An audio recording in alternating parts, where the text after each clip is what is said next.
வணக்கம் நேர்களே, நான் உங்கள் மணிகண்டன் பிரபாகரன். பக்தி யுகம் சேனல் மூலியமா அவங்க சந்திக்கலாம், மிக்க மகிழ்ச்சி. இன்னைக்கு சீஃப் கெஸ்ட்டாக யார் வந்திருக்காங்க பார்த்தீங்கன்னா, ஜேஎம்எஸ் சந்திரமொழி ஐயா வந்திருக்காங்க. ஃபர்ஸ்ட் ஆஃப் ஆல் அவரை வெல்கம் பண்ணிடலாம். வணக்கங்க ஐயா. வணக்கம். இருக்கீங்க? சூப்பருங்க. ஸோ கடந்த சீரீஸ்ல வந்து லக்னத்தில் இருக்கிற விஷயங்களை பற்றி பேசிட்டு இருந்தோம். புள்ளிகள் லக்ன புள்ளிகளை பற்றி தான் சொல்லிட்டு இருந்தோம். ஸோ அதை பற்றி நீங்கள் டீட்டெயிலாக பேச போகிறோம். ஸோ அப்படி பார்க்கக்கூடிய லக்னம் துலா லக்னம். ஸோ துலா லக்னத்துக்கு இப்போதான் வந்து எப்பா சாமி இப்போதான் நல்ல விஷயமா நடக்க போகுது.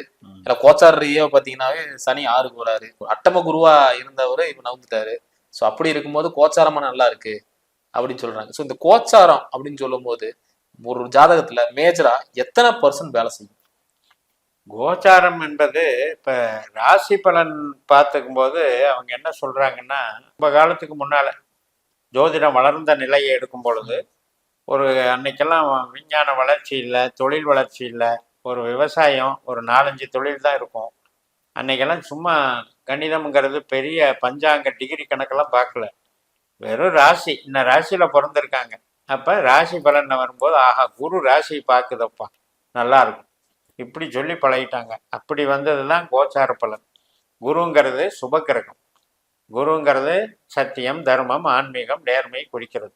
அப்படிப்பட்ட ராசிக்கு அவர் நல்ல ஸ்தானத்துல இருந்தா நம்ம ராசி பார்ப்பாரு. அப்ப நமக்கு துன்பங்கள் விலகுங்கிற ஒரு ஐதீகத்துல சொல்லப்பட்டதுதான் கோச்சாரம். இன்னைக்கு அது வந்து ராசி பலனா மாறி பல வேறு ஒரு பரிணாமத்தை வச்சுக்கிட்டு இப்ப என்ன பண்றோம், இடத்த வச்சு தீர்மானம் பண்றோம். அர்த்தாஷ்டம சனியா 4, 7.5 சனியா 3 கிராஸ் அப் பண்றது, அதே மாதிரி அட்டமச்சனி இப்படியெல்லாம் எடுத்துட்டு பண்றோம். அதே மாதிரி குருவையும் நம்ம கொண்டு போறோம். குரு வந்து ராசி பார்க்குறப்ப நல்ல பலனு, பார்க்காதப்ப கெட்ட பலன். ஏன் குருவை நம்ம எடுத்துக்கிறோம்னா, இப்போ ஒரு முகூர்த்தம் குறிக்கிறாங்க, கும்பாபிஷேகம் குறிக்கிறாங்க, அல்லது ஒரு கல்யாணத்துக்கு முகூர்த்தம் குறிக்கிறாங்க. இதுக்கெல்லாம் வந்து லக்னம் தான் முக்கியத்துவம். அந்த லக்னத்திற்கு குரு எங்க இருக்காரு அதை வச்சு அந்த சம்பவம் வந்து நிகழ்வு வந்து நல்லா இருக்கும் அப்படிங்கிறதுக்காக தான் சொல்லப்பட்டது. அப்படி சொல்லப்பட்டதை இப்ப போய் என்ன பண்றாங்க, அது ராசி பலன்னே பார்த்துக்கிட்டு இருக்காங்க. இப்ப குருவை பொறுத்த வரைக்கும் அட்டமத்துல இருக்காரு அப்படின்னா 9ஆம் இடத்துக்கு அவருடைய நட்சத்திரத்துக்கு போறாருன்னு அர்த்தம். இப்ப அவருடைய நட்சத்திர ஆற்றலை இழந்த குரு அவருடைய நட்சத்திர ஆற்றலை வந்து அதிகப்படுத்த போறாரு. அப்ப யாருக்கு பார்க்கணும், குரு திசை நடக்கிறவங்களுக்கு பார்க்கணும். நீங்க எல்லாத்துக்கும் பார்க்கக்கூடாது. துலா லக்னத்துல 80 கோடி பேர் இருக்காங்கன்னா குரு 9க்கு போன உடனே எல்லாத்துக்கும் வந்து அந்த குருவே படி அளந்துறாரு. அவங்களுக்கு குரு திசை நடக்கிறது, குரு புத்தி நடக்கிறது, குரு அந்தரம் நடக்கிறப்ப மட்டும் அந்த 9ஆம் இடங்கிறது கொஞ்சம் நல்ல சுபத்துவமா வேலை செய்யும்.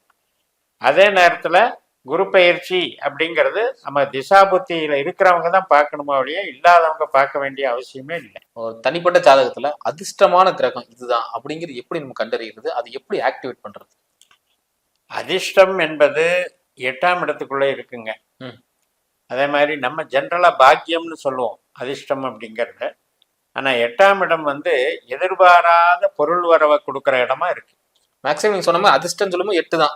எதிர்பாராம வர்றதுதான். ஆமா, அதாவது ஆக்சிடென்டலா நடக்கிறது, அதனால லாட்டரி.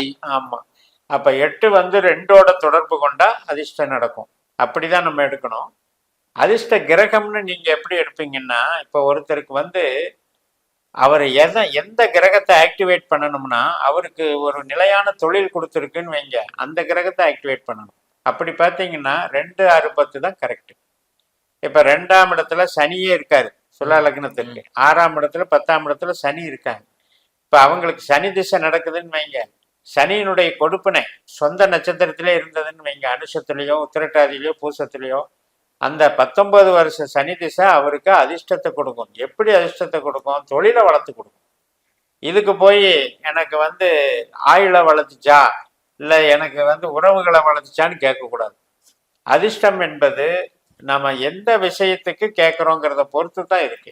இப்போ வந்து ஒருத்தருக்கு நோய் இல்லாமல் இருந்தால் அதிர்ஷ்டம்னு நினைப்பாங்க. அந்த மாதிரி இருக்கிறவங்களுக்கு உயிர் பற்றான பாவங்களை பார்க்கணும்.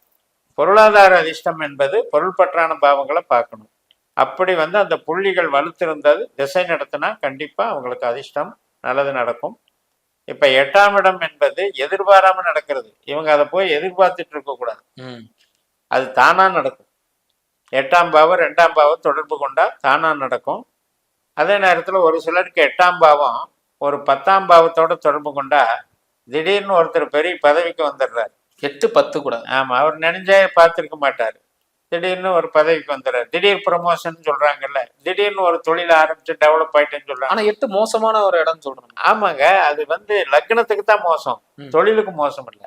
லக்னம் என்பது உயிர், ம். 8ஆம் இடம் என்பது பொருள். அதுக்கு எதிர்மறை.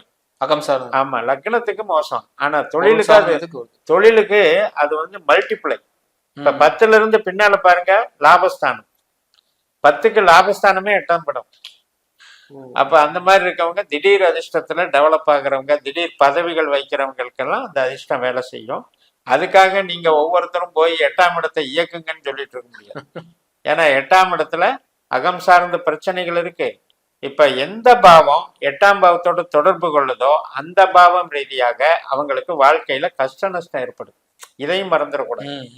இப்ப 5ஆம் பாவம் 8ஆம் பாவம் தொடர்பு கொண்டதா காதல் மூலமா அசிங்க அவமானம், அல்லது தான் பெற்ற குழந்தை மூலமா கண்ணீர் சிந்துற நிலைமை. 5 8 4 8 தொடர்பான ஆக்சிடென்ட் ஆகுறது. 3 8 தொடர்பாச்சுன்னா மனநோயாளியே தெரியுது. 6 8 தொடர்பானா நோய் அதிகமாகி ஆப்ரேஷன் வரைக்கும் போறது. 7 8 தொடர்பான கணவன் மனைவி ப்ராப்ளமா எப்ப பார்த்தாலும் சண்டை போட்டு இருக்கிறது. 9 8 தொடர்பான பூர்வீகம் நஷ்டமாகி போறது. 10 8 தொடர்பானா மட்டும் நல்லது. 10 8 தொடர்பானா 8 10 தொடர்பானா நல்லது. 10 8 தொடர்பான தொழில நஷ்டமா இருக்கு. 11 8ஆம் பாவத்தோட தொடர்பான ஆச்சுன்னா அது நண்பர்களால திடீர்னு யோகம் பண்ணுது இல்லையா, எதிர்பாராத லாபம். ஒருத்தருக்கு சில கனவுகள் இருக்கும், நான் இப்படியான நல்லா இருப்பேன் அப்படின்ட்டு. அந்த கனவை நிறைவேற்றி வைக்கிறது திடீர்னு 8ஆம் பாவம் நிறைவேற்றி வச்சு. அதே 12ஆம் பாவம் 8ஆம் பாவம் தொடர்பு ரொம்ப ரொம்ப மோசம். ஒரு சிலர் பல்கா மூலதனம் பண்ணி அவங்க பணத்தை ஃபுல்லா இழந்துடுறதுக்கு காரணம் இந்த 8 பண்ணு. பூர்வீகம் சொன்னீங்க. நிறைய பேருக்கு என்னன்னா இவங்க பிறந்த ஊர் ஒன்று இருக்கும், வளர்ந்த ஊர் ஒன்று இருக்கும், செட்டிலான ஊர் ஒன்று இருக்கும். ஸோ தொடர்பே பார்த்தீங்கன்னா பூர்வீகத்துல வெட்டி வந்துட்டேன் நல்லா இருக்கும்பாங்க. இனி பூர்வீகத்தை விட்டு உள்ளே இருக்கிறீங்க, அது எதை வச்சு கணிக்கிறாங்க? 9ஆம் பாவம் ஒரு லக்னத்துக்கு இப்ப நமக்கு துலாத்துக்கு 9ஆம் பாவ புள்ளி எது வருது? செவ்வாய் வருது, ராகு வருது, குரு வருது. இப்ப இவங்க எந்த புள்ளியில பிறந்தாங்களோ அதுல இந்த 3ல ஏதோ ஒண்ணு வந்துடும். அது 8ஆம் பாவத்தோட தொடர்பு வந்தா அப்பாவுனால உதவி இருக்காது, பூர்வீகம் நஷ்டப்படும், பூர்வீக சொத்தும் கிடைக்காது. இப்ப 9ஆம் பாவத்துக்கு இருக்கு. அதே மாதிரி ஒரு லக்ன புள்ளின்றதும் ஒரு கணக்கு இருக்கு. இப்ப லக்ன புள்ளி 3ஆம் இடத்தோட தொடர்பு கொண்டா ஊர் விட்டு ஊர் போகணும். 12ஆம் இடம் பூர்வீகத்தை இழக்க வச்சிடும். அதனால இப்ப 9ஆம் இடமும் வலுவில்லாம போனாலும் லக்னமும் சொந்த ஊர்ல இருக்க முடியாத ஒரு சூழல் இருந்தாலும், இப்ப 4ஆம் இடங்கிறது சொந்த ஊருங்க, 3ஆம் இடங்கிறது ஊர் விட்டு ஊர் போறது. அப்ப 4ஆம் இடம் 3ஆம் இடத்தோட தொடர்பு கொண்டாலும் 9ஆம் இடம் கெட்டு போயிருந்தாலும் அவங்க பூர்வீகத்தை இழந்துருவாங்க, இது பண்ண மாட்டாங்க. ஒரு சிலர் என்ன பண்ணுவாங்கன்னா ட்ரெடிஷ்னலாவே நமக்கு பூர்வீக வீடு பூர்வீக உறவுன்னு சொல்லி இருப்பாங்க. ஆனா அவங்களுக்கு உள்ளுக்குள்ள கொடுப்பினை பூர்வீகம் வீக்கா இருக்கும். அப்படிப்பட்டவங்களுக்கு அட்வைஸ் பண்ணணும், நீங்க மாத்திக்கோங்க, பூர்வீகத்தை டிஸ்போஸ் பண்ணுங்க, வேற பக்கம் செட்டில் ஆகுங்க அப்படின்னு மாத்த சொல்றது. அதனாலதான் பெயர் பார்த்து வைக்கிறது, நம்பர் பார்த்து இது நல்லா இருக்குன்னு சொல்லி வைக்கிறது, இதெல்லாம் ஜோதிடத்துல ஒரு அங்கமாவே இருக்கு. ஆனா இது எந்த அளவுக்கு உண்மைங்க? கண்டிப்பா 3ஆம் இடம் தான் பேரு. ஒரு லக்னத்துக்கு 3ஆம் இடம் என்பது முகவரி. உங்ககிட்ட இருக்கிற ஆதார் கார்டுல இருந்து எல்லா ப்ரூஃபுமே 3ஆம் இடம் தான். அது மாதிரி பேரும் 3ஆம் இடம் தான். இப்ப நீங்க பார்க்கும்போது 3ஆம் இடத்துக்குன்னு ஒரு கிரகம் வரும் இல்லையா? இப்ப நம்ம துலாத்துக்கு 3ஆம் இடம் குரு வீடு, அதுல சுக்கிரனுடைய நட்சத்திரம் 3வது புள்ளியா விழுந்ததுன்னா இவங்களுக்கு சுக்கிரனுடைய பேரு நல்லா ஒர்க் அவுட் ஆகும். அதாவது லட்சுமி, இது சம்பந்தப்பட்ட செல்வாக்கு மிகுந்த பெயர்கள் ஒர்க் அவுட் ஆகும். 6ஆம் நம்பரு வச்சுக்கணும். சுக்கிரன் நம்பர் 6, அதை கிளிக் பண்ணி வச்சுக்கணும். இப்ப யாருக்கெல்லாம் 3ஆம் பாவம் 8ஆம் பாவ தொடர்பு ஆகி மறுபடியும் 9ஆம் பாவ தொடர்பு ஆகுதோ அவங்க பேரை மாத்திக்குவாங்க. இப்ப என்னன்னா பிறந்த பேர் ஒன்னா இருக்கும், ஏதாவது ஒரு தொழில பேரை மாத்தி செயல்படுவாங்க, அப்படியும் வேலை செய்யும். 3ஆம் இடம் என்பது ரொம்ப முக்கியம்தான். பட் நியூமராலஜிங்கிறது கிரகத்தை பார்த்து தான் நம்பரை செலக்ட் பண்ணணும்.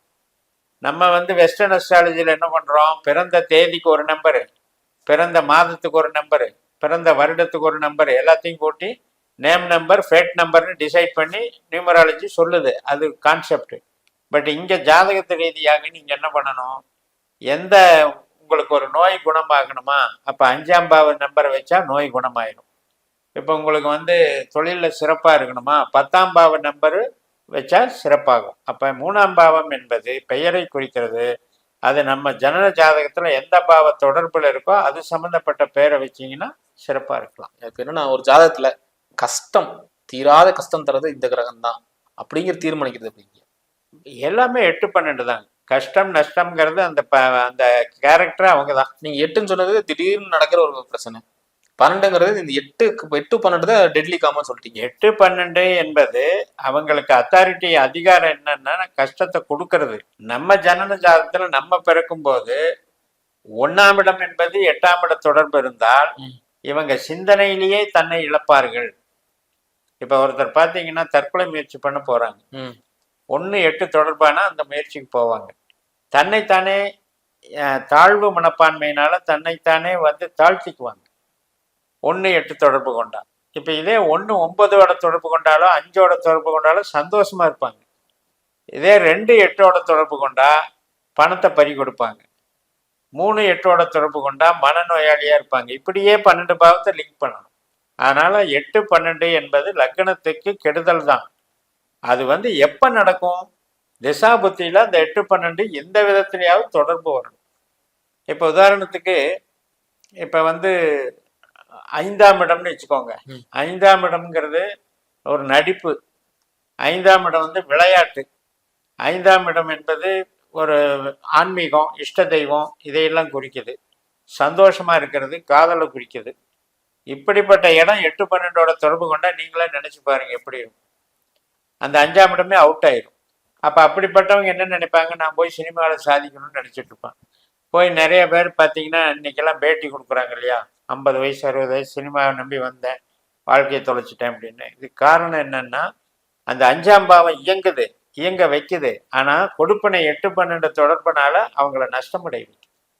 அதனால நம்ம எப்பவுமே வந்து 8, 12ங்கிறது மரணத்துக்கு சமந்தான். ஆனா மரணம் வந்து எப்ப நடக்கும்? 3ஆம் பாவத்தோட தொடர்பு கொண்டா நடக்கும். மரணத்துக்கு 3 உயிர் என்பது 3ஆம் இடத்துல இருக்கு. இப்ப நம்ம துலா லக்னத்திற்கு 3ஆம் இடமான தனுசுல தான் உயிர் இருக்கு. 8ஆம் இடம் என்பது எது? ரிஷபம். இந்த ரிஷபமும் இந்த தனுசும் 8ஆம் பாவ உபநட்சத்திரம் இங்க தொடர்பு கொண்டுச்சுன்னா அந்த சமயத்துல தான் இவங்க உயிரிழப்பாங்க. ஸோ அது மாதிரி ஆயுளை கணிப்பதற்கு 8 உதவுது. சில பேருக்கு இன்சூரன்ஸ்ல பணம் வரும், அது 8 உதவும். ஒரு சில பேர் இன்சூரன்ஸ்லயே தொழில் அமைச்சிட்டு இருப்பாங்க. சில பேர் பார்த்தீங்கன்னா இந்த இது இருக்கு இல்லையா, மார்ச்சுவரி, இது சம்பந்தப்பட்ட வேலைகள். 8ங்கிறது என்னன்னா கொஞ்சம் நெகட்டிவ். அந்த மாதிரி வேலைகள்ல இருப்பாங்கங்கிறத எடுத்துக்கலாம். ரொம்ப நன்றிங்க ஐயா. அடுத்தடுத்து காணல் சந்திக்கலாங்க ஐயா. நேரங்களே இந்த வீடியோ உங்களுக்கு பிடிச்சிருந்தா மறக்காம லைக் பண்ணுங்க, என் ஃப்ரெண்ட் ஃபேமிலிக்கு ஷேர் பண்ணி விடுங்க. இதே மாதிரி இன்னொரு காணல் சந்திக்கும் வரை உங்கள் விடைபெறுவது உங்கள் மணிகண்டன் பிரபாகரன். நன்றி, வணக்கம். வணக்கம்.